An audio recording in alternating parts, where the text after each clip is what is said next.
ونشهد أن سيدنا ونبينا ومولانا محمدا عبده ورسوله أرسل الله تعالى بالحق بشيرا ونذيرا وداعيا إلى الله بإذنه وسراجا منيرا. أما بعد، فقد قال الله تعالى في القرآن المجيد والفرقان الحميد: فأعوذ بالله من الشيطان الرجيم، بسم الله الرحمن الرحيم. يا أيها الذين آمنوا لا تأكلوا الربا أضعافا مضاعفة واتقوا الله لعلكم تفلحون. بسم الله الرحمن الرحيم. عن جابر رضي الله عنه قال: لعن رسول الله صلى الله عليه وسلم آكل الربا وموكله وكاتبه وشاهديه وقال هم سواء. رواہ مسلم. یعنی حدیث شریف کون سی کتاب میں ہے؟ مسلم شریف میں. اور مسلم شریف کون سی کتاب ہے؟ حدیث پاک کی نمبر 2 کتاب ہے. نمبر 1 بخاری شریف ہے، معتبر انہیں کہتے ہیں، اور نمبر 2 اہل سنت کے بعد مسلم شریف ہے. ترجمہ سنیے آپ حدیث پاک کا غور سے. حضرت جابر رضی اللہ تعالیٰ عنہ سے مروی ہے، یعنی وہ روایت کرتے ہیں کہ رسول اللہ صلی اللہ تعالیٰ علیہ وسلم نے سود کے کھانے والے، کھلانے والے، اس کے لکھنے والے اور اس کے گواہوں پر لعنت فرمائی اور فرمایا یہ سب برابر ہے. تو اس حدیث شریف سے کیا معلوم ہوا؟ سود کا کھانا، کھلانا، سود کے معاملات لکھنا یا اس میں گواہ بننا کہ انہوں دیے انہوں لیے، یہ سب میں گناہوں میں برابر کے شریک ہے لوگ. یعنی سود کھانے والا جیسا گناہگار ہے، کھلانے والا بھی ویسے ہی ہے، دلانے والا بھی ویسی ہے، لکھنے والا بھی ویسی ہے، اس کا گواہ بھی ویسی ہے. کئی لوگ ثواب کا کام سمجھتے سود پہ پیسے دلانا.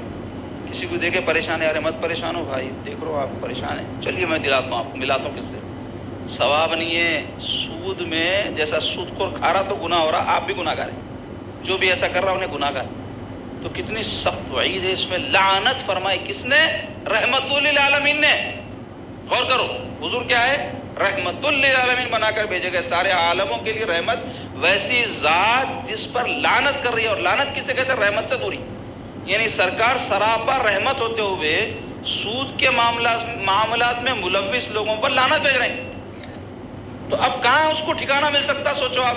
ہمارا ٹھکانہ تو ہمارے سرکار ہی ہے نا. شفاعت فرمانے والے سرکار، اللہ کے حضور سے بخشوانے والے سرکار، دین اسلام عطا فرمانے والے سرکار، اچھی تعلیمات ہماری دنیا آخرت کی بھلائی کی عطا فرمانے والے سرکار. انہوں ہی ہم کو دھتکار دے رہے ہیں صرف اس وجہ سے کہ سود کھا رہا سو والے کو نہیں، کھلا رہا سو والے کو، دلا رہا سو والے کو، لکھ رہا سو والے کو، گواہ بن رہا سو والے کو. اتنی سخت وعید ہے حدیث پاک میں. غور کرو. تو عزیزو، قرآن مجید میں، حدیث شریف میں بے شمار آیات اور احادیث ایسی ہیں جو سود کی مذمت میں، اس کی مانعت میں، اس کے بارے میں، اس کی برائی کے بارے میں اللہ اس کے رسول نے بیان فرمائی ہے. اللہ تعالیٰ فرما رہے ہیں: الذین یأکلون الربا لا یقومون الا کما یقوم الذی یتخبطہ الشیطان من المس. اس آیت پاک کا ترجمہ ہے: وہ جو سود کھاتے ہیں وہ قیامت کے دن نہیں کھڑے ہوں گے لیکن اس طرح سے جیسے کسی کو شیطان نے مس کر دیا. حاضری آئی تو دیکھے کیسے ہو جاتے لوگ. تو بھی دیکھیں گے نا، اہل سنت و جماعت کے لوگوں کو سب معلوم ہے. ان کو حدیث میں یہ آیا، آیت میں یہ آیا، فقہ کا یہ مسئلہ نہیں بھی معلوم رہا تو حاضری معلوم رہتی ہوں. سنت الجماعت کو تو یہی سمجھے لوگ، حاضری آنا. تو کئی ایسے درگاہوں پہ جاتے ہیں ان کو حاضری آتی، کئی تو اس کے اندر مسخرے ہے، کئی تو بدماش ہے، کئی تو جو ہے مکار ہے. 1% ہوں گے کہ اس کو واقعے میں کچھ بھی جن میں آیا تھا. تو یہ جو بزرگ آتے بلکہ بولتے ہیں حاضری میں، وہ تو بہت بڑے لفظ جھوٹے لعنتیاں ہیں. شرعی اگر حکومت رہی تو سزا دینا ان کو. میں تو بولتا ہوں بزرگوں کا نام بدنام کرتے ہیں. یہ بزرگ آ کے کہتے ہیں ان کے اوپر، وہ بزرگ آ کے، بزرگ ہے جنہیں معاذ اللہ بزرگ آتے کسی کے اوپر. تو کئی ایسے شیطان ہیں بنا کے رکھے تھے دکانداریاں آپ نے. تو باقی جو آتے حاضریاں اس کا تو پرسنٹیج بتا دیا میں آپ کو کیا رہتا. 1% ہوں گے تو جنات ونات والے ہوں گے جو قرآن کا ہے. یتخبطہ الشیطان من المس. شیطان مس کرنے سے آدمی کیسا ہو جاتا بول تو ہیجان انگیز ہو جاتا، بحران ہو جاتا، چیخ پکارا کرتا. اس میں بھی جو کئی لوگ بحران ہو کے چیخ پکارا کرتے لوگ شیطان چڑھا سمجھتے. میرا تجربہ بتا رہا ہوں میں آپ کو 25 سال کا. ایسے لوگوں میں بھی 98% شیطان چڑھا سو نہ رہتے، دماغی مریض رہتے. ان کے رشتہ دار بھی دماغی مریض رہتے. کئی کو بول رہا ہوں میں ایسا. ان کا علاج لے جا کے ڈاکٹر کنے کرانے کے بجائے چھلوں پہ، درگاہوں پہ، یہاں وہاں لے جا کے اور ان کو غارت کر دیتے ہوگا اور ان کو برباد کر دیتے. تو 2% وہ کون ہے وہ ماہر جان سکتا. ہر کوئی نہیں جان سکتے. انہیں اگر بولا کہ ہاں تم فلاں بزرگ کے پاس لے جاؤ، وہاں جو ہے ان کا علاج ہو جاتا ہے، وہ تو الگ بات ہے. اب یہاں جس کو بھی دماغ کا مرض ہوا لے کے چلے جا رہے ہوں گا اور اس کو پاگل کر دے رہے ہوں گا، ڈاکٹروں کا علاج نہیں کرا رہے. ٹھیک ہے چلو بزرگان دن کے پاس جانے سے شفا ہوتی ہے، ہم بھی اس کا اعتقاد رکھتے، لیکن ڈاکٹر علاج کرانے کون روکا آپ کو؟ وہ کراتے ہوئے کراؤ نا، وہ بند کر دیتے. اور کچھ بھی ہوگا تو پھر بد اعتقاد بھی ہو جاتے. ارے وہ حضرت کے پاس اتنے دن دے گئے کچھ بھی نہیں ہوا کہتے. ارے تیرے کو لے جاؤ کون بولے؟ ان اللہ بولے. تو زبردستی لے کے گیا. اب انہیں مریض ایک تھا، تو جا کے ان کو زبردستی چپکا. تو بتانا ہے چاروں ایسی جہالت کی وجہ سے اعتقادات خراب کر لے رہے، اپنے ایمان خراب کر لے رہے. تو قرآن کیا کہہ رہا ہے کہ قیامت کے دن سود خور اس حال میں اٹھائے جائیں گے جیسے ان پہ شیطان چڑھ گیا. تو شیطان چڑھا سو رہا کیسے حرکت کرتا، چیخ پکارے، کپڑے پھاڑ لینا، بالا نوچ لینا، ویسی حالت سے ان کے قیامت میں لوگ پہچان لیں گے انہیں دنیا میں سود خور تھا. یہ اس کی علامت ہوگی. قرآن ہے یہ. دوسری جگہ اللہ تعالیٰ فرما رہے ہیں یا ایھا الذین آمنوا اتقوا اللہ وذروا ما بقی من الربا ان کنتم مؤمنین. کیا فرما رہے ہیں؟ اے ایمان والو اللہ سے ڈرو اور چھوڑ دو جو کچھ سود لوگوں کا تم پر باقی ہے اگر تم مومن ہو. اللہ اکبر. یعنی مومن سود کھائے اس کا تصور ہی نہیں ہو سکتا. تو اللہ تعالیٰ فرما رہے ہیں اگر تم مومن ہو تو کسی کا کچھ تم پر سود باقی بھی ہے، کوئی دینا ہے تم کو سود، چھوڑ دو. اب اس کا نام مت لو. اصل کا مطالبہ کر کے آدمی لے سکتا، سود نہیں لے سکتا. دوسرے اللہ تعالیٰ فرما رہے ہیں فَإِن لَمْ تَفْعَلُوا، اگر تم ایسا نہیں کرو گے یعنی سود نہیں چھوڑو گے، فَأَذَنُوا، تیار ہو جاؤ، بِحَرْبٍ مِّنَ اللَّهِ وَرَسُولِهِ، اللہ اس کے رسول سے جنگ کے واسطے. یاد رکھو قرآن حدیث میں دو قسم کے لوگ ایسے ہیں جس سے اللہ رسول سے جنگ کرنے کی بات آئی. دو ہی قسم کے لوگ. ایک تو یہ سود خور. قرآن کہہ رہا ہے کہ اللہ اس کے رسول سے جنگ کرنے والا ہے سود کھانے والا، جاننے کے باوجود کہ سود حرام ہے اگر کھائے. اور دوسرے جن لوگوں کے بارے میں آیا اولیاء اللہ سے دشمنی رکھنے والے. حدیث شریف میں آیا جو کوئی میرے دوست سے دشمنی رکھتا ہے میں اس کو جنگ کا چیلنج دیتا ہوں، بلکہ آیا حدیث میں. تو حدیث سے وہ ثابت، قرآن سے ہی. تو بتانا ہے چاہتا ہوں کتنا بڑا جرم ہے کوئی مسلمان ہو کہ اللہ رسول سے جنگ کا سوچ سکتا، مسلمان باقی رہتا ہوں. تو یہ کن لوگوں کے بارے میں آیا بولے تو علماء بولے وہ لوگ جو سود کو حرام نہیں سمجھتے. تو مسلمانوں میں کئی تو ایسے ہیں حرام سمجھتے بھی کھا رہے ہیں، وہ گناہ کبیرہ کے مرتکب. اور جو حرام ہی نہیں سمجھ رہے ہیں، ارے چل رہا بھائی زمانے میں سب کھا رہے ہیں کیا بری بات ہے، وہ کافر ہیں. اور وہ یہ لوگ ہیں اللہ اس کے رسول سے جنگ کرنے والے. تو اس کے علاوہ حدیث شریف میں بہت سی باتیں آئی. میں خلاصتاً دو تین باتیں آپ کو بتاتا ہوں کتنی بری چیز ہے سود.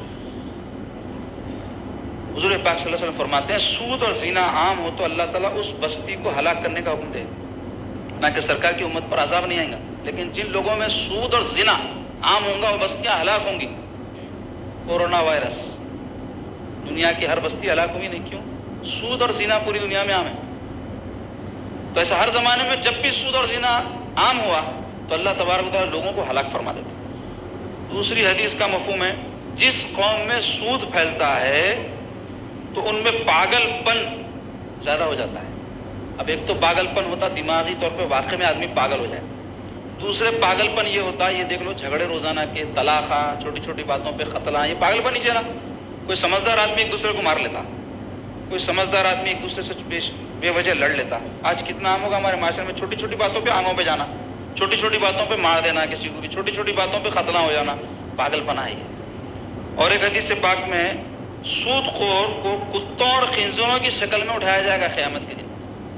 سود خور کتے اور خنزیر کی صورت. اب اس کے اوپر آپ لوگ اللہ اکبر سبحان اللہ نکو بولو، کیونکہ اس میں کئی ایسے ہیں جو کھا تو نہیں رہے ہیں، کھلا رہے ہیں. اور حضور فرمائے کھانے اور کھلانے سب برابر ہے، کھانے والے کھلانے والے. اور انہوں کیا بولتے ہیں مجبور تھے ہم. کیا مجبوری تھی؟ دنیا میں سب مجبور. ایسا دیکھے تو ہر ایک کے پاس اپنی پوری ضروریات کے واسطے پیسے ہیں کیا؟ تو انہیں اگر یہ بہانہ کر کے میں مجبور ہوں، میں کھا رہا ہوں، کیا میں کھلا رہا ہوں، بلکہ اگر سود کا رواج دیں گا انہیں تو پھر سود تو چلتے رہیں گا، ختم ہی نہیں ہوگا. تو سود کو اللہ تعالیٰ مٹانا چاہتے ہیں. یمحق اللہ الربا ویربی الصدقات. اللہ تعالیٰ فرماتے ہیں اللہ سود کو مٹاتا ہے اپنے احکام کے ذریعے اور صدقات کو بڑھاتا ہے. قرض دینے سے، صدقہ دینے سے لوگوں کی امداد ہوتی ہے تو ان کی معاشی پریشانیاں دور ہوتی. تو وہ تو کر رہے ہیں لوگ، سود دے رہے ہیں بھی، لے رہے ہیں بھی، دلا رہے ہیں بھی، اور بہت سے ثواب کے کام سمجھ کے کر رہے ہیں یہ سب. اس کے علاوہ اور ایک حدیث پاک ہے، بڑی عبرتناک حدیث ہے، آپ اندازہ لگائیے. سود کے 70 دروازے ہیں. حضور فرماتے ہیں سود کے یعنی 70 گناہ ہیں، 70 قسم کے اس کے برائیاں ہیں. تو سود کے 70 دروازے ہیں، ہلکا ترین ایسا ہے جیسے کوئی اپنی ماں سے زنا کرے. اللہ اتنا پاکیزہ رشتہ ہے اولاد اور جو ہے ماں کا، وہ رشتے کے بارے میں کوئی تصور نہیں کر سکتا، لیکن سود کھانے والا ایسا ہی ہے جیسے وہ اپنی ماں سے زنا کرتا. اللہ اکبر. اور بھی اس بارے میں احادیث ہے، وہ طویل ہو جائیں گی گفتگو. اب دیکھو عزیزو، آخر میں جو بات میں بتانا چاہتا ہوں کہ یہ سود خواری کیوں ہمارے دین میں منع کی گئی ہے. لاجک ہوتے ہیں ہر چیز کی، کیا وجہ. تو اس کی ایک بہت بڑی وجہ یہ ہے کہ سود خوری سے یا سود کو رواج دینے سے خود غرضی پیدا ہوتی ہے. آدمی صرف کمرشلی ہر چیز سوچتا کہ پیسہ دیا ہوا ہے کسی کو، میرے کو میرے پیسوں پہ پیسے ہونا بھائی، اور کوئی بات نہیں. خود غرض ہو جاتا ہوں. سامنے والا کس حال میں ہے، کیوں قرض لیا، کیا پریشانی تھی اس کی پرواہ نہیں. انہیں وہ دیکھا تو اس کے پیسے نہیں آتے، اس کا دھندا ہے یہ. تو آدمی جیسے مثال دیتا نا کہ گھوڑا گھاس سے محبت کرا تو جھینگنا کیسا. تو سود خور کی گھاس جو ہے اس کا سود رہتا. اگر انہیں اس سے محبت کرنے لگ جائے کہ بھائی ان کو معاف تو پھر اس کی روزی ختم ہو جاتی. اور دوسرے سخت دلی پیدا ہو جاتی، کیونکہ اب کوئی چیز زبردستی وصول کرنا ہے، آدمی سامنے والے کی پریشانیوں کا خیال کرتے بیٹھا تو اس کے پیسے وصول نہیں ہوتے، تو دل سخت کرنا پڑا تو دل سخت ہو جاتا. ظلم کرتا آدمی سود خور. اپنے پیسے کیسا بھی وصول کرنا ہے، غنڈوں سے کرنا پڑے، عدالت سے کرنا پڑے. سود خوروں کی ہراسمنٹ سے لوگ خودکشیاں کر لیتے، کئی واقعات سنے ہوں گے آپ. تو ظلم کی وجہ سے ہوتا ہے اس کو. اور اس سے کیا ہوتا ہے، لالچ اور ہٹس پیدا ہوتا ہے. آدمی لالچی ہو جاتا ہے، کیونکہ بیٹھے بیٹھے پیسے دیکھ پیسے آ رہے ہیں تو انہیں بولتا کرنا کچھ بھی نہیں ہے، اور پیسے بڑھاتے جاؤ، بازار میں پھیلاتے جاؤ، بیٹھ کے کھاتے جاؤ. تو لالچ پیدا ہو جاتا ہے، اور بغیر محنت کے چونکہ آ رہے ہیں تو اس کی وجہ سے آسان دکھتے. اس کے علاوہ جو تباہ کاریاں ہیں نا سود کی، اس میں سے ایک یہ ہے کہ اللہ کی رحمت سے دور، کیونکہ لعنت ہی ہے انہیں، اللہ رسول سے جنگ کرنے والا ہے. دوسرے مرتکب گناہ کبیرہ ہے، انہیں بڑا جو گناہ جس پہ توبہ نہیں کرے تک اور سزا نہیں ملے تک معاف نہیں ہوگا، چھوڑے نہیں تک معاف نہیں ہوگا، ویسا گناہ ہے، اس میں مبتلا ہے انہیں. تیسرے یہ کہ معاشی تباہی و بربادی ہو جاتی. سود خور کا پیسہ ہمیشہ مارکیٹ میں رہتا، اس کے ہاتھ میں نہیں رہتا، تو کبھی بھی ڈوب جا سکتا. اور پھر جو پیسہ لیے ہیں وہ لوگ بھی معاشی تباہی و بربادی میں مبتلا رہتے. میں تو میری زندگی میں سود پہ پیسہ لے کے کاروبار کرا سو حالات میں اوپر آیا سو نہیں دیکھا. کوئی آئے تو لاؤ، میں ملتا ہوں، کیا وجہ غور کرتا ہوں اور لوگوں کو بولتا ہوں کہ بھائی دیکھو انہوں یہ کرے کرتے اس واسطے ان کو فائدہ ہوا. میں تو نہیں دیکھا. پیسہ ہے تو لے کے آئیے آپ لوگ، ملائیے میرے سے. تو یہ نقصان کیا ہے، معاشی تباہی، دینے والے کی بھی لینے والے کی. چوتھا یہ کہ سود خور کی کوئی عبادت قبول نہیں ہوگی، نماز قبول نہیں، حلال روزی نہیں ہے نا، حرام روزی ہے. اسی طرح رزق میں بے برکتی رہتی ہے اس کی ہمیشہ. پانچویں چیز چھٹی، ذہنی بے سکونی رہتی، کیونکہ پیسہ ہاتھ میں نہیں رہتا، ان کے پاس سے آنا ہے، ان کے پاس سے آنا ہے. اس سلسلے میں ایک واقعہ پڑھا تھا میں ایک جرنل میں کہ ایک صاحب مرتے وقت بھی ان کے ہاتھ میں 10 کی نوٹ تھی، کہتے اور مٹھی کھولنا چاہ رہے تو کھولے تو 10 کی نوٹ نکلی. اور مرنے سے چند مہینے پہلے لوگوں کو بیوی کو جا کے بولتے 10 روپے دو جی، ان کو بہو کو جا کے بولتے تھے کہتے 50 روپے دو، منگتے تھے کہتے، حالانکہ انہوں کروڑ پتی تھے. تو کئی کو ایسی نوبت آئی، بولے تو وہ واقعہ لکھنے والے لکھے کہ انہوں پہلے نوکری کرتے تھے تو وہ نوکری میں رشوتاں خوب لیے لوگوں سے، اور وہ جو رشوت پہ پیسے آئے اس کو جمع کر کے اس کو سود پہ چلائے، اور اس سے جو پیسے آئے اس سے بہترین گھر بنائے گئے تھے، زمینہ خریدے، وہ خریدے. تو اس کے بعد ان کے جو پیسے مارکیٹ میں پھیلے ہوئے تھے سود پہ دیے تھے نا، تو وہ مارکیٹ میں جو پیسے تھے اس پہ سود مانگنے کے واسطے لوگوں کے پیچھے پڑے ہوئے رہتے تھے ہمیشہ. تو ان کو بولتے تھے پیسے دو، ان کو بولتے. تو ہوتے ہوتے جب قریب المرگ ہوئے، موت کے قریب آئے، تو دماغ خراب ہوگا نا، پاگل ہو گئے. سب سود خوراں ہوتے نہیں ہوتے معلوم، یتخبط الشیطان من المس، جیسے شیطان چڑھ گیا تو ہوتے ویسی حالت ہوگی. تو منگتے منگتے جو ہے دماغی توازن خراب ہوا تو مرتے دم تک منگتے رہے. بعد میں تو 10 5 روپے مرے وقت بھی ہاتھ میں مٹھی میں 10 روپے تھے، نہ قرآن تھا، نہ اللہ تھا، نہ رسول تھا. تو ایسا عبرتناک انجام ہوا ان کا. ہمارے واسطے عبرت ہے اس میں جو اس قسم کے معاملات میں ملوث ہیں. تو ذہنی بے سکونی بھی آدمی کو ہوتی. اتنی نوبت نہیں بھی آئی تو اس کا پیسہ چونکہ اس کے ہاتھ میں نہیں رہتا، اپنے ہاتھ میں رکھا تو اس کو فائدہ کیا ہے، تو لوگوں میں پھیلا کے رکھتا نا انہیں. تو پیسے آنا ہے ان سے، وہ سود آنا ہے ان سے، اصل آنا ہے ان سے، یہ آنا ہے، پریشانی ہمیں ایسا لگی رہتی ہے اس کو. اور آخری وجہ کیا ہے، لڑائی جھگڑے کا سبب بنتا ہے. کیونکہ پیسہ آپ کسی کو دے دیے بعد آسانی سے حاصل نہیں ہوتا، کیونکہ جو لیا ہے بعد کو مجبور بھی رہتا ہوں، وقت پہ آپ کو دے نہیں پاتا تو آپ منگتے، سود بھی منگتے. اور سود میں بھی پھر ایک قسم ہے، ایک سمپل انٹرسٹ ہے. کیسا بولے تو کسی کو 100 روپے دیے، دے کے آپ بول رہے ہیں کہ بھائی یہ 100 روپے آپ لے، آپ کو ضرورت ہے نا، قرض ہے یا بات بزنس میں لگاؤ، میرے کو 10 روپے مہینہ دیتے جانا 100 روپے پہ. یہ سمپل انٹرسٹ ہے. اب کسی مہینے میں نہیں دے سکا تو 100 تو اصل تھے، یہ 10 روپے جو نہیں دیا تو 110 ہو گئے نا. تو اب انہوں بولتے 112 روپے دینا میرے کو تم. اب واپس جب دے رہے ہیں، یا نہیں تو پھر یہ 10 روپے بھی وہ 100 میں ملا کے 110 کے اوپر جو بھی اور انٹرسٹ ہوتا ہو وہ انٹرسٹ بھی دے۔ تو اللہ تعالیٰ سمپل انٹرسٹ کو بھی اور یہ کمپاؤنڈ انٹرسٹ یا جو بھی اس کی انگلش میں کیا اس کی اصطلاح ہے ویسے انٹرسٹ کو بھی، کسی بھی قسم کے انٹرسٹ کو حرام قرار دی۔ قرض کو ترغیب دلائیں ہیں دیو بلکہ، لیکن قرض دینا اور لینا اچھی بات نہیں ہے۔ حسنہ قرض، ایسا قرض جس کے اوپر کوئی فائدہ نہ اٹھایا جائے، ایسا قرض بھی دینا لینا ہمارے شریعت میں پسندیدہ نہیں ہے۔ کئی لوگ کیا سمجھتے، کاروبار کرنا ہے قرض لے لو، کاروبار کر لو، کما کے دے دو۔ کرنا ہی نہیں ایسا کاروبار، کون کرو بولا آپ کو؟ ان کے پیسے دے کے کرتے بھائی، کیونکہ کاروبار میں نفع اور نقصان دونوں کا احتمال ہے۔ کیا کوئی یہ دعویٰ کر سکتا، ایسا کوئی ہے تو میرے سامنے آ کے کہے کہ نہیں صرف نفع کر کے بتاتا ہوں میں کاروبار، وہ ہی نہیں کر سکتا ایسا دعویٰ۔ کاروبار ہی نہیں بولیں گے اس کو، پھر کاروبار بولتے اس کو جس میں نفع اور نقصان دونوں پہلو ہے۔ تو آپ کسی کا پیسہ لیے اور کاروبار میں آپ کو نقصان ہو گیا تو واپس کہاں سے کرتے آپ؟ کیونکہ آپ کے پاس رہتا تو آپ لیتے نہیں تھے۔ تو کسی سے قرض لیے ہیں تو آپ نہیں ہونے کی وجہ سے لیے تو واپس کرنے کا کہاں سے امکان ہے؟ اس لیے لو ہی نہ مت۔ قرض لینا اچھی بات نہیں ہے، قرض لینا جائز ہے، اچھی بات نہیں ہے۔ فرق کو سمجھو آپ، جائز کیوں رکھے؟ بعض مجبوریاں ایسی ہوتی ہیں اس میں قرض لے لینا پڑتا ہے انسان۔ مثلا ایک آدمی کے گھر میں بیمار ہو گئی کوئی، اس کے پاس اسباب نہیں ہے علاج کرنے کے، مرنے نہیں چھوڑ سکتا نا مریض کو، کوئی پیسے بھی نہیں دے رہا اس کو، انہیں بھیک بھی نہیں مانگنا چاہ رہا، قرض لے کے اپنی ضرورت بیماری کے علاج کی پوری کر لیتا، بعد میں ادا کر لیتا۔ یا کوئی بچے کی شادی طے ہو گئی، بر وقت پیسے نہیں ہے، گھر بس جاتا اس کا، 5 سال کے بعد کریں گے یا پیسے جمع وقت کریں گے، وہ تو بڈھی ہو جاتی انہیں، جیسا کہ آج کل مسلمانہ کر رہے ہیں، پڑھ لی ابھی بچی بولے بڈھی کر دے رہے ہیں، ابھی اچھا رشتہ آندو اور اچھا آندو اور اچھا، بڈھی کر دے رہا اس کو۔ ہم خود ذمہ دار ہیں، معاشرہ جو برباد کرے ہم ذمہ دار ہیں۔ پہلے غربت نہیں تھی، آج اسٹینڈرڈ آف لیونگ یعنی طرز زندگی لوگوں کا، کھانے پینے کا انداز، گزارنے کا انداز بہت اچھا ہے۔ آج سے 20 سال پہلے کس کے پاس 2 ویلر آتے، ہاتھ اٹھاؤ، سب کے پاس ہے۔ اب کس کے پاس نہیں ہے بولے تو 1-2 ہاتھ اٹھتے، تقریباً لوگوں کے پاس ہے۔ گھراں کیسے ماشاءاللہ پھر بھی رونا ہے، سوب ہے، ضروریات، زندگی چل رہی، تنگی اچھا برا تو وقت رہتا، معیار زندگی اونچا ہوگا بولنا چاہ رہا ہوں میں۔ مگر اس زمانے میں شادیاں نہیں ہوتے تھے، اس زمانے میں لوگ پڑھتے نہیں تھے۔ آپ کے میرے جو بڑے ہیں، مائیں ہیں، ان کے عمرہ کیا تھے شادیاں ہو کر، کسی کی 17 سال، کسی کے 18 سال، 20 سال کے اندر نمٹا دیتے تھے اماں باوا ان کے۔ آج کے بچیوں کے 25 کے بعد اماں باوا سوچ رہے ہیں، کیا بولتے تو گریجویٹ ہوئے تھے کہ 22 سال ہو رہے ہیں، پڑھے، یہ پڑھے بڑے بہانہ ہے۔ کیا ہو رہا، پڑھ کے کتنے شادی شدہ نہیں کامیاب ہو رہے ہیں؟ میرے کو لا کے سروے بتاؤ آپ، کتنے پڑھے لکھے لوگ ہیں جن کے گھروں میں امن و امان ہے، سلامتی ہے، کچھ بھی نہیں ہے، پڑھ کے بھی جانوروں کے طریقہ لڑتے۔ میرے پاس آتے ہر قسم کے مسائل، میں حل کرتے بیٹھتا ہوں۔ انجینئر ڈاکٹر ہے، لڑ لیتے، میرے پاس آتے، اتنے پڑھے لکھے نا جی، نہیں لڑنا، نا عقل نہیں ہے، نا عقل ہے نا۔ تو معلوم ہوا یہ تعلیم سے انسان نہیں بن رہی ہے، پیسے کمانے کی فیکٹری آئی ہے۔ وہ تو ناچنے والی بھی کما رہی، ایکٹر نہیں آنے کما رہے، لاکھ 2-2 لاکھ، بعض ایکٹر نہیں ہوں گے تو 2-2 کروڑ 3-3 کروڑ فیس ہے فلموں کی۔ پیسہ کمانا کوئی کمال کی بات ہے جی؟ جائز ناجائز دیکھنا، حلال حرام دیکھنا، اور زندگی میں سکون دیکھنا۔ پیسہ کم سکون ہے تو آدمی کامیاب ہے، کسی کے پاس بہت کچھ ہے سکون نہیں ہے تو پیسہ لے کیا کرتے؟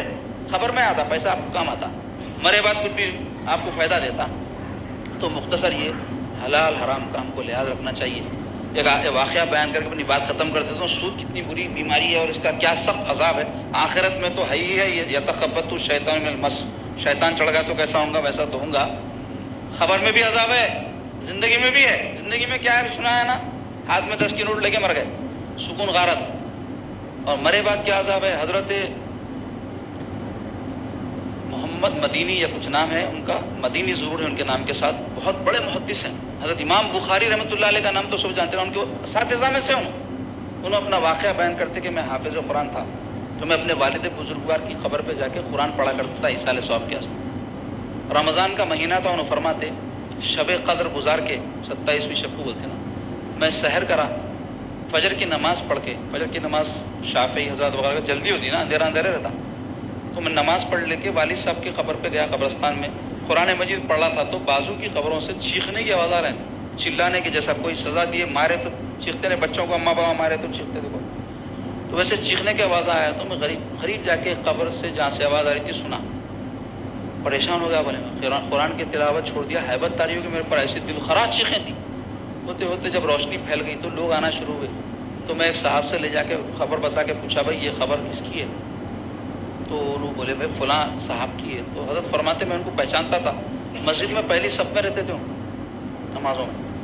اور بڑے نیک انسان, کسی کو اپنی زبان سے کوئی اذیت نہیں دی, کوئی تکلیف نہیں دی, اخلاق کے اچھے تھے, شریف آدمی میں ان کا شمار ہوتا تھا. پھر میرے کو خیال آیا بھائی کیا ایسا کرے ہوں گے کہ میرے بعد عذاب قبر ہو رہے ہیں. تو اب ان تحقیق کو نکلے. اب ہمارے معاشرے میں کیا کرتے ہیں, ان کے گھر میں کیا ہو رہا, ان کے گھر میں کیا ہو رہا, ایسے تحقیقات کرتے ہیں. ان کی بچی کی شادی اب تک کہیں کو نہیں ہوئی, ہمارے خالہ کے پاس کیا ہوا, اپنے گھر میں پورا طوفان ہے, بدتمیزی بپا رہتا, اپنا گھر برباد رہتا, اس کی تو فکر نہیں رہتی, بازو کی, آزو کی, خالہ کی, پھپھو کی, دوست کی بہت فکر رہتی. اب تو کیا ہو گیا, یہ سوشل میڈیا ہے, بس سے کس کس کے کی خبریں لے رہے ہیں. وہ فلاں صاحب وہاں پارلیمنٹ میں یہ بولے, وہ الو صاحب یہ بولے, کوے صاحب یہ بولے. ہمارے کو کیا کرنا ہے بھائی, ہم اپنا حساب کتاب دیکھو, کون کیا بولے اس سے ہمارا کیا فائدہ ہے. آدمی کو اپنی فکر رہنا. اللہ تعالیٰ قرآن میں فرما رہے ہیں, یا الذین آمنوا علیکم انفسکم, اے ایمان والو تم اپنی فکر کرو. ہر ایک کو اپنا اپنا حساب دینا ہے, کون کیا بول لی ہے, کون کیا کر لیا, آپ کو پوچھا جانے والا ہے کیا. اور بہت شوق ہے لوگوں کو. تو مختصر یہ کہ حضرت جو ہے دینی معاملے میں معلوم کرنا چاہیے کہ بھئی کیا ایسا گناہ ہوا جس سے ہم کو بچنا چاہیے کہ عذاب قبر ہو رہا ہے ان کو. تو انہوں گئے, ان کے دوستوں سے مل کے پوچھے, بھائی یہ آپ کے دوست تھے, ان کا انتقال ہو گیا اور ایسا ایسا واقعہ ہوا, میں جاننا چاہ رہا ہوں کیا وجہ. تو وہ بھائی بڑے نیک آدمی تھے, انہوں کاروبار کرتے تھے, ان کو بچہ نہیں تھا. مرتے وقت تھوڑے دن پہلے ان کو خیال آیا میرا بچہ نہیں ہے, کچھ نہیں ہے, اب میں بوڑھا ہو گیا, میرے کاروبار چلانے والا کوئی نہیں ہے, کیا کروں. تو سب کاروبار بیچ باچ کے جو پیسے آئے سود پہ چلانا شروع کر دیے. تو وہ سود کے اوپر جو بھی رقم آتی تھی کھا لیتے تھے, کام کچھ بھی نہیں تھا, اللہ اللہ کرتے مسجد میں بیٹھتے تھے, بس وقتہ نمازیں پڑھ رہے ہیں, اشراق پڑھ رہے ہیں, چاشت کر رہے ہیں, ذکر سن رہے ہیں, واز سن رہے ہیں, بیٹھے ہوئے بس. کیا بولے تم نہیں کرتے, مسجد پکڑنے والا نیک ہے نا. شروع میں بولا نا آپ کو, خالی نماز اور روزے کام نہیں آتے, حلال حرام کی بہت اہمیت. تو حضرت سمجھ گئے کہ اتنا نیک ہونے کے باوجود بھی چونکہ سود خواری کرتا تھا, خبر سے عذاب شروع ہوگا, قیامت کے دن تو اللہ جانے کیا ہونے والا ہے. تو اتنا عبرتناک معاملہ ہے دیکھو آپ سود خوری کا. تو سود کھانا, کھلانا, اب ہمارے پاس بہت چیزیں مروج ہے جس میں کھلاتے بھی کھاتے بھی. اس میں سے ایک کیا ہے, رہن کے مکانہ. اتنے لوگ معاملات کر رہے ہیں, آپ کو حیرت ہوگی, بولے بات بھی بے غیرتی کا عالم, یہ اس کو حرام ہی نہیں سمجھ رہے. سود خوری ہے وہ, اور کھانا اور کھلانا دونوں اس میں. رہن کا مکان کیا ہے, ایک صاحب مکان بنانا چاہتے ہیں, ان کے پاس پیسے نہیں رہتے, انہوں کسی کو پکڑ لیں, پکڑ کے بول رہے ہیں 5 لاکھ روپے دو, مکان بناتا ہوں, تم کو دے دیتا ہوں, رہ جاؤ, جب پیسے واپس کرا چلے جانا. تو سود خوری کیسا ہو رہی ہے اس میں. یہ 5 لاکھ جو آپ مکان بنانے والوں کو دے رہے ہیں, جن کا مکان ہے, انہوں 5 لاکھ لے لیا آپ سے, اب آپ کو کیا فائدہ ہے 5 لاکھ کا. تو آپ کو جو گھر دے رہے نہیں, وہ گھر اگر آپ کرائے سے لیے تو کتنے ملتے, مہینے میں کتنا کرایہ ہوتا, 5,000 ہوتا ہوں گا, 8,000 ہوتا ہوں گا, 10,000 ہوتا ہوں گا. تو وہ 5 لاکھ کے اوپر 10,000 روپے کا جو کرایہ آپ سے نہیں لے رہے, وہ 10,000 سود ہے. یہ ہے رہن کے دھندے ہمارے پاس تو چلتے. کتنے ملوث ہے, کوئی ہے تو توبہ کرو, واپس کرو, کرائے کا لے لو مکان, لیکن یہ رہن کے معاملات مت کرو. ہاں جو جائز رہن ہے وہ اس حد تک ہے, کسی کو کچھ پیسے دیے اپنے کو خطرہ ہے, نہیں دیتا کہ نہیں کی, تو بولنا ڈاکومنٹ رکھا دو ہمارے پاس, یا گھر کا خفل ڈال کے چابی رکھا دو, تو وہ گھر برت نہیں سکتے, آپ استعمال نہیں کر سکتے. آپ استعمال کریں تو وہ جو قرض دیے اس کا فائدہ اٹھانا ہے, سود ہے, نہیں معلوم لوگوں کو. تو اس واسطے بول رہا ہوں, کوئی بھی معاملہ کرے تو شرعی رہنمائی حاصل کرو. ایسے ہی کئی لوگ ہیں کیا کر رہے ہیں, ریٹائرمنٹ کے پیسے آتے, زمین بیچے تو پیسے آتے, خاندان میں بعض جو ہے گیدھا بیٹھے ہوئے رہتے, ان کو معلوم رہتا ہے اس کے بعد پیسے آئے, فوری پہنچ جاتا ہوں, خالہ پیسے آئے کہتے نا, ارے نہیں بابا, ارے میرے کو نہ کچھ چھپاؤ, خالہ سب معلوم ہے, میں آپ کا ہمدرد ہوں. رکھ کے کیا کرتے جی, دیمک لگتی, 5 لاکھ رکھے تو 5 لاکھ ہی رہتے, آپ میرے کو دے دو, میرا کاروبار ہے زمینوں کا, میں مکانات بناتا ہوں, میں یہ کرتا ہوں, میں فلاں کرتا ہوں, ادا کرتا ہوں, میں آپ کو ہر مہینہ, یہ کتنے ہیں آپ کے پیسے, 5 لاکھ ہے بابا. ارے ابھی تو نہیں ہے بولے تھے نا, نہیں تو بول رہے نا فائدہ دکھ رہا کچھ تو بھی, تو اس واسطے بول رہی ہوں 5 لاکھ ہے. اچھا اچھا, تو 5 لاکھ کے اوپر مہینے کو 10,000 لے لو آپ, میں کچھ بھی کر لیتا ہوں, آپ فکر نہ کرو, میری ذمہ داری, 10,000 آپ کو پہنچیں گے. 1 مہینہ 2 مہینہ دیتا, وہ 1 مہینہ 2 مہینہ کھائے, وہ سود ہے. اس کے بعد میں اصل بھی ڈبا دیتا ہوں, اکثر جگہ ایسا ہو رہا. مگر جو کھا رہے ہیں, اگر دے رہا بھی انہیں تو بھی حرام ہے, سود ہے, کیونکہ وہ 10,000 جو فکس کر دیے ایسا نہیں کر سکتے. ہاں کوئی ایماندار آدمی ہے, کاروبار کرتا ہے, اس کو آپ ایک رقم, اور بولا نا میں دینے کا خیال نہیں, بہت ایماندار ہوں گے, دعوت دے ان کو بلا کے, آپ پھول کا ہار پہنا دو, پیسہ نہ دو, اب دے دیے 5 لاکھ 10 لاکھ دے دیے. اب انہیں لے کے کاروبار میں لگایا, کسی مہینے میں اس کو, یا ایک وقت میں 5 لاکھ پہ 1 لاکھ روپے کا منافع ہوا, آپ کو لا کے بول رہا دیکھو آپ 5 لاکھ لگائے تھے, میں بھی 5 لاکھ لگایا تھا, یا آپ 5 لاکھ لگائے تھے, محنت کرا تھا, تو آپ کے 5 لاکھ کے یہ 50,000 آپ کے, یہ 50,000 میرے. ضروری نہیں ہے 85 ہی ہو, 25 بھی ہو سکتے, 30 بھی ہو سکتے, ادھر 50 ادھر 50 ہو سکتے, کچھ بھی ہو سکتا, طے شدہ. تو ایسا کم زیادہ جو ہوتا نا اس میں گنجائش ہے. یا کبھی ایسا ہوتا کہ انہیں کاروبار کا نقصان ہوا تو آ کے بولا آپ 5 لاکھ روپے لگائے تھے، میں بھی 5 لاکھ لگایا تھا، نقصان ہو گیا، وہ 10 جا کے 8 ہو گئے، 4 آپ کے 4 میرے، 1 لاکھ کا نقصان ہے، تیار؟ لگاؤ، لگا سکتے ہیں، جائز، بتانا ہے چاہ تو اب ہر معاملے کے بارے میں تو میں بول نہیں سکتا نا بھائی، ایک تو مثالیں دیا، لیکن کسی بھی قسم کا مالی معاملہ کرے تو 2 باتوں کا خدا را خیال رکھو، ایک شرعی رہنمائی حاصل کرو، دوسرے مشورہ کرو، پھر مشورہ بھی جو فیلڈ کا ماہر ہے اس سے کرنا۔ خلیرہ بھائی سے پوچھ لے رہے ہیں، پھپھیرے بھائی سے پوچھ لے رہے ہیں، کیا بولتے میرے ہمدرد ہے، ہر ہمدرد آپ کا ہر مسئلہ حل کریں گا کیا؟ مثال کے طور پہ آپ کے بھائی صاحب ہے، بہت ہمدرد ہے، ڈاکٹر نہیں ہے، بیمار ہوئے تو جا کے دوا لے ان سے لیتے، ڈاکٹر سے لیتے، نہ جا کے فیس دے کے لیتے، لائن میں بیٹھ کے لیتے، کئی کو بولتا ہوں ماہر ہے، آپ کے بھائی صاحب ساتھ بیٹھتے ہوں گے ہمدردی میں، آپ کے فیس بھی انہیں دے دیتے ہوں گے، لیکن ماہر سے جا کے مشورہ لینا، بتانا ہے چاہو تو ایسا نہیں کر کے مسلمان اپنی معاشرت بھی، اپنی معیشت بھی، اپنا دین بھی، اپنا صحتہ بھی سب برباد کر لے رہے ہیں۔ اللہ تعالیٰ ہم سب کو نیک توفیق عطا فرمائے، کیونکہ باتیں کرنا بہت آسان ہے، کئی وقت ہم بھی آ جاتے ہیں زد میں، لیکن پھر بھی کیا ہے، اللہ والوں کی جوتیوں کے طفیل میں ذرا کچھ باتوں کے زیادہ تجربے ہو گئے، اس واسطے وہ آپ کے سامنے رکھ رہا ہوں تاکہ جتنے سن رہے ہیں کسی بھی ذریعے سے کسی بھی قسم کے نقصان سے انہوں بچ جانا، یہ میری نیت۔ تو حرام اور حلال کے حوالے سے تو ضروری ہے ہر مسلمان کو پہلے دیکھنا، کیونکہ دنیا کا فائدہ چند روزہ ہے، اس کے حاصل کرنے کے چکر میں آخرت برباد نہیں ہونا، یاد رکھنا، کیونکہ غریب بھی رہے تو مر جانا ہے، دولت بھی جمع کرے تو مر جانا ہے، مر کے اللہ کے سامنے جانا ہے، تو اس واسطے وہاں کا ہمیشہ پہلے خیال رکھنا۔ اللہ پاک ہم سب کو نیک توفیق عطا فرمائے اور ہم کو حلال اور پاکیزہ ذرائع سے اللہ تعالیٰ روزی نصیب فرمائے۔